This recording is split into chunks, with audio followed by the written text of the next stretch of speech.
versus TALON Esports. Game 1. They can go Meteor Hammer, and then also Darkseer never rotates into a type. So this should be an... It is his most prolific hero in pubs. It's his most prolific hero in professional matches.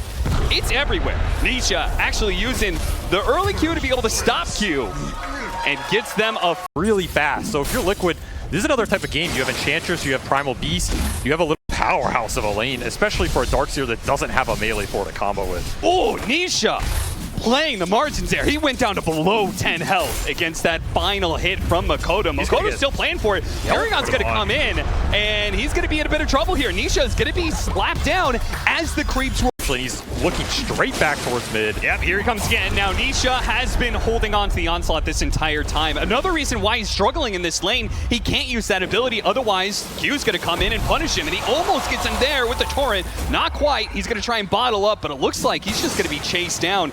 Not receiving any help. No TPs coming in from the Liquid side. They are just leaving Nisha, hanging him out to dry here. Nisha. Oh, and painful. This is totally fine. Get back to you on that one. Ollie, gonna be in some trouble here. Vacuum doesn't actually grab Ollie, grabs 23 instead. That's fine. They'll run down the Train Protector anyway because Insanius are 3 different brick wall heroes that just stand in lane and are not that easy to gank, not that easy to kick out a lane. And if your mid lane continues to lose like it's going to, once again, Q snags in that final hit to be able to finish him off. They're gonna get the kill on Q in return. Stuck underneath the tower, no problem for these two supports, but the trade-off is so favorable. Primal Beast room. He has gotten his pick. Double damage with an Ion Shell Surge. 23 here. A certain amount of burst damage. Pops out, double damage, hits him with a stun, grabs him immediately, but he's already morphed into strength. It's too late. I mean, you have to force him off here. You cannot let 23 sit down here against a double damage Surge Primal. 23 is trying to hold on to its waveform, forced to use it now, and that's when Mickey, who just hit his level 6, is going to pop up, and nobody from Talon. They do not want to give up another tier 1 this early in the game. So much space for Makoto to work with if it happens.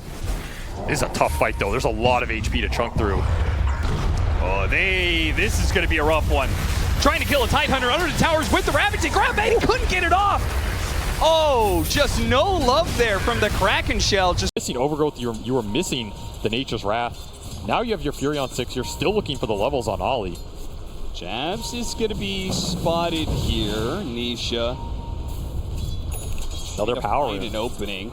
They have really given these power rooms away. Can he get 23? Burst him down. It's done. Okay. Jabs comes out of the trees, and now he tried to help 23, but he's only going to be a victim right next to him. Surprise from Liquid. Nisha making these power runes worth everything right now. And they get the Ravage. On top of everything, they get that ult for free. And Mickey thought this phase, we killed 2 heroes, it means I could stick around and farm some more. No, Talon will keep the pressure on. Nisha's going to pop out of those trees. They're going to quickly grab him, the overgrowth into the torrent, try and chain these disabled to finish him off, and that's enough. Zai now showing up with the wall. Not very good by itself, but maybe with a little helping hand here from Boxy, they can get something. The Bedlam put onto the Darkseer to help bring down Makoto. That damage is just enough. Make a kill for Boxy, but Zai may pay the price for it, trying to get away with the Spirit Vessel, but it'll take him out. The heals from Insania not delivering in time. Good. Not something he necessarily wants to do first. You know, he wants to steal better spells than what Enchantress has to offer and find a better target. So Insania could bring up a lot of the damage powerhouse for Liquid going in. Lurking, finds him. Q. Now they are going to TP in for this one. Talon is saying this is a fight that we could still take. Makoto is going to be able to grab Boxy. Tries to stop him. Stops the fear very nicely with the X pull back, and Boxy will die for that. Q could be pretty obvious on this map with the extra lane shove you have between Darkseer, Enchantress, and the Primal. And the second they split up, you just go straight back in. And now Talon has to react again. Yeah, they already used some of their TPs to come down to this bottom lane. There may not be the same kind of reinforcements, but maybe 23 is all you need. Shows up, turns in the Primal Beast, and brings down Nisha, chasing after Insania now, who's now in no man's land, goes for a desperate TP out, but the Overgrowth is there to stop him. Liquid overextending themselves. You have right now and get some big core pickoffs, that's going to put you in a nice position. Because this is a lineup that wants the ball.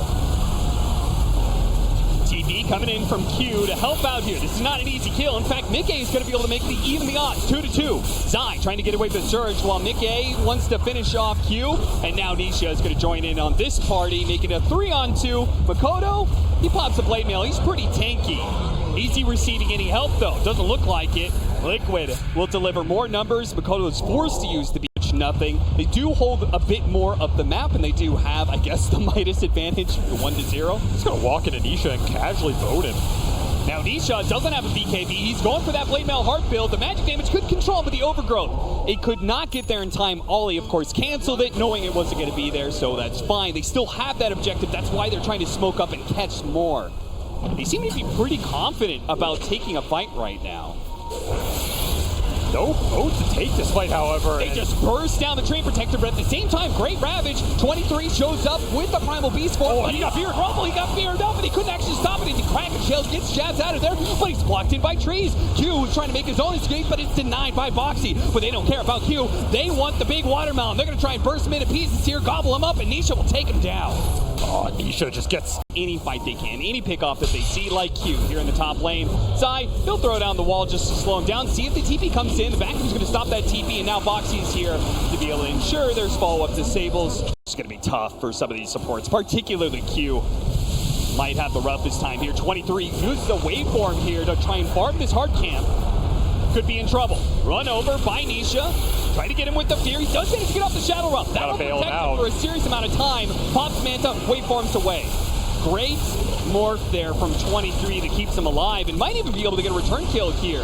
Boxy self-fuels to dispel some of this. Nisha comes charging right in, trying to protect his supports as best as possible, and Jabs may even be trouble. He just does not seem to be tanky enough anymore to deal with the Primal Beast. Or Liquid just moved through the area. Zai is the person without a BKB who's very often alone. Mickey immediately tries to join him, and they say, okay, let's take Mickey instead. The wall goes out trying to help him out. Mickey does do a good job of realitying, trying to get away, but he is just getting deeper in there. 23, though, getting knocked around by Zai, and now Nisha is going to hop in into the mosh pit. He goes, and the pure damage slices down 23. So effective. The scan out there, but as you can see, they had zero idea of, like, we just can't take this fight. That's with Spectre in terms of the man fight.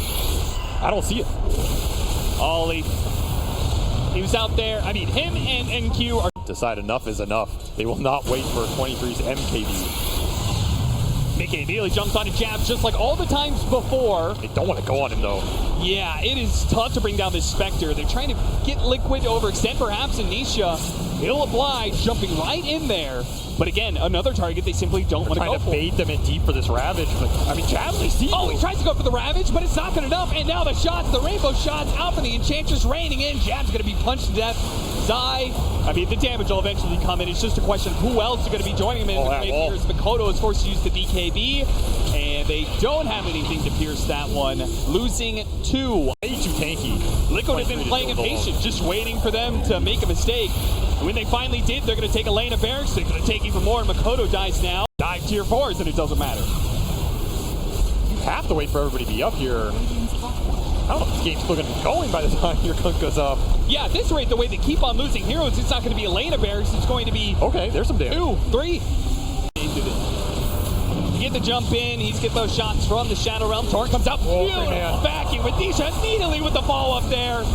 This could be the killing blow as they grab that Kunkka, slam him down, but it looks like maybe they're running out a little bit of steam here. Now they're getting pulled in. Nisha still, he held onto his BKB and he's getting out of there. Meanwhile, the buildings are dying on the side of Talon. They can't exchange buildings like this, a full lane of barracks just for a BKB. They gotta get a little bit more. 23 is gonna try and get something for the Yule Scepter. It stops him almost immediately. And the burst damage is just too much for 23. 23 knows he needed something there, and he just gets met with the stone wall that is this Liquid lineup. They have every answer. There's just no room to operate, and yeah, that is a very convincing game one from Liquid here. As was not the fastest game for them in the tournament, but very methodical, right? Team Liquid versus Talon Esports. Game 2. Good work. Stormsphere is going to be that last pickup. So you guys...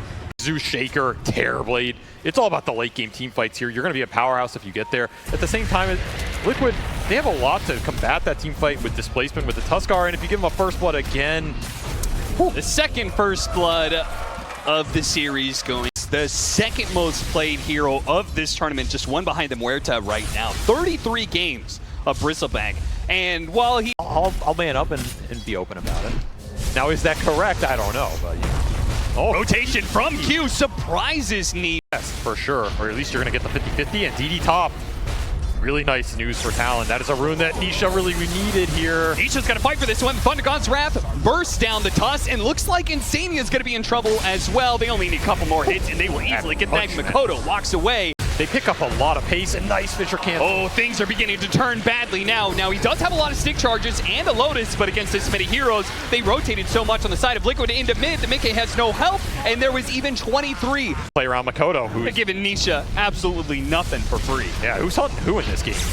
They're going to jump on Makoto here, but the slowdown attack speed plus a beautiful Fisher. They do have the Dawnbreaker, though, and that's going to be the extra bit of help that they need to be able to burst down Makoto. Nisha commits. Can he finish him? They do. Zai managed to bring him down, but Nisha's going to have to give up his life for that one, and Jabs is on cleanup right now. 2 kills already. Look to chase after Zai, but Mickey does... Or the counter initiation is a way Liquid can come back.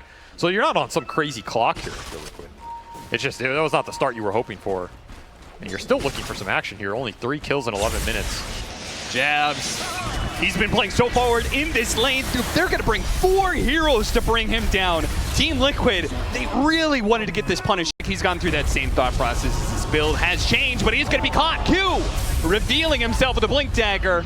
Jabs, he'll die at the same time. So the mission for Mickey to be in alone, right? Yeah. Just walk up mid lane, you get Echo Slam. Maybe not expecting the Blink to be this fast, but it was Brown Boots rushed by Q. Quick Thunder, and the burst damage, it comes in. They collect pretty quickly on that one, but 23 is committed heavily to be able to finish up this tower. He might pay the ultimate price for it as Boxy gets him down. Tag team, that's pretty easy. Boxy's going to be left behind, though, as the punch finally comes through. But double kill for Last Blink has paid off very swiftly here. Yeah, because he was thinking about getting the arcane boots at some point in time. I remember very early on, he had the 900 gold. I was like, yep, is he going to go for it? But he went for the fast blink, got a kill. Now, he can maybe help Ollie. No. That's just a lot from Liquid right here. Stormseer and Ancient Apparition helps out a lot to be able to land that Ice Blast. Even have Max Snowball throwing some more magic damage on the amp. Max Vortex is going to do some work here, and they're still looking. Q, can they control him enough? Easily. Burst him down. Jabs. Dawnbreaker coming in for an extra stun. The extra bit of burst damage required as well. Pretty rough. I mean, Mickey had first blood and it's a Luna lane. And he's just the one getting hunted right now. Yeah, this is going to be the second time he's going to be ganked around his tier 1 tower bottom lane. And the TPs will come. Shift more weight to Q and Makoto to find the pick off. Thundergod's Wrath is going to reveal the 2 supports. They quickly go for the Tusk kill, see if they can burst him before the snowball. Not quite good enough. That's going to delay this kill just a tad bit. As a result, Insania will be able to tag team Starbreaker. I mean, not a lot of heroes survive that. Manta Illusion's going to be pushing down all these lanes. He also just picked up the shard. Jab's going to be caught here, pulled back in. Again, the double global ultimate putting to use every single time they're thinking about this bristleback kill. They are just not. You do have nighttime for the Lunar Blessing here. Yeah, they know about the Roshan, but they also know Insane. Radiant are scanning. Well, that just means it's all the more important for Team Liquid to be setting the tempo, getting the initiation, and they're going to get some information here. Talon inside the pit, 3 of them caught in this Ice Blast, but it's only Nisha who's nearby. They go for the Zeus. They found an opening here. Boxy scouted out Makoto alone, and Talon, with the rest of them low like that, no way they can complete. 23. You let Liquid go here, you are conceding Roshan. And Q is looking for an opening somewhere here. Looks like with the Fisher, they might be able to finish off Insania without committing much. Couldn't get the blink off. An even kill score, though, 12-12 as we approach the 25-minute mark. Gotta watch out for that Aghanim Scepter, though. Boxy slowed down to a crawl by this. And with the Sunray damage, they'll instantly get the damage on him as the Knight just passing right on past Boxy, who, again, they are hunting Makoto when they get the opportunity, but now it's Boxy who has been spotted by Makoto instead, and likely going to be dying inside of the Free racks for 23. And he's still halfway through his meta. Oh, Mickey's just going in with Silverhead. Trying to get a little bit of scouting, but Q, who they wanted, managed to get the TP away. They do have the Dawnbreaker ultimate. They all managed to hop out of it, so no chance. They are dying. 23 is beating back Mickey. Nisha goes to the kill. On to Q, diving with his BKB. Actually, the last second of the stun, not quite good enough. Still, though, Talon are retreating success. Boxy sees everything right now. Gets the punch up in the air, quickly bursts down Ollie. With Zai coming through, a beautiful hit from the stun and getting good damage in, but the BKB just came in from 23. Savage got stunned up though. He's going to be maybe losing his first life. He pops it now. BKB trying to commit to the kill on the Zai, and he barely gets it, but there it is. The life goes down. Zai's going to walk away. Now he doesn't have a BKB on his second life. This is bad for 23, bad for Talon. If they could have gotten away, but Team Liquid will not let them escape. You jump from Liquid, you can turn it around, and you have your supports alive. That looks okay for you, Nisha again, just diving in deep because it allows the Dawnbreaker to get the positioning, and once again, they kill first. This time around, the Supernova is going to go down, but Team Liquid are being able to disengage away from it. They can't let Zai get away. No way that he gets out of this for free. So they'll kill him, trading 1-for-1. Ultimately, that would have been the comment for sure. Boxy leading the charge off the smoke. He's going to break some smokes, and that gives an opportunity for the jump in from Nisha, but they pop their BKB on Jabs. They didn't quite finish up the initiation onto the Earthshaker, or maybe they do get him. Pull him back in. Once again, Dawnbreaker comes in, finish off the job. Zai goes for the kill, and he'll bring down Q. They can't do anything about these BKBs. They're trying to draw it out, but Ollie's going to join him. In the afterlife, just too much burst damage. Now they pursue. Without the supports there, they're feeling okay about this, but they've lost Boxy. Perhaps too aggressive. That was a little deep. Very different type of situation. So, I mean, maybe there's a reason they've been very successful all year, you know? Yeah, wait, somebody would shut the hell up, Mickey. Yeah, maybe. Where's our carry, guys? That would have been the comment for sure. Boxy leading the charge off the smoke. He's going to break some smokes, and that gives an opportunity for the jump in from Nisha, but they pop their BKB on Jabs. They didn't quite finish up the initiation onto the Earthshaker, or maybe they do get him. Pull him back in. Once again, Dawnbreaker comes in, finish off the job. Zai goes for the kill, and he'll bring down Q. They can't do anything about these BKBs. They're trying to draw it out, but Ollie's going to join him. In the afterlife, just too much burst damage. Now they pursue. Without the supports there, they're feeling okay about this, but they've lost Sean fight all in. Because you could have gone a survivability item here if you're 23. You could have gone something like Satanic, even into the A blast. It's not really been hitting you. But they got it. Jeff picked up the Aegis. 23 isn't going to have that extra life. Is he going to be fine, though? Mickey in there with a BKB, but he Satanic. He managed to push through both of those heroes, 1 versus 2, and the rest of Talon are crumpling to the initiation of the Storm Sphere. The Gold's going to try and get away, but remember, this was an all-in. They took away the Aegis. That means 23 can't join in this fight. They buy back, but for what? The supports will not have cores join them in this second part of the fight, and they're just going to be hunted down now. Diebacks on the side of Talon. You're not afraid of anything happening. Jabs used his buyback earlier.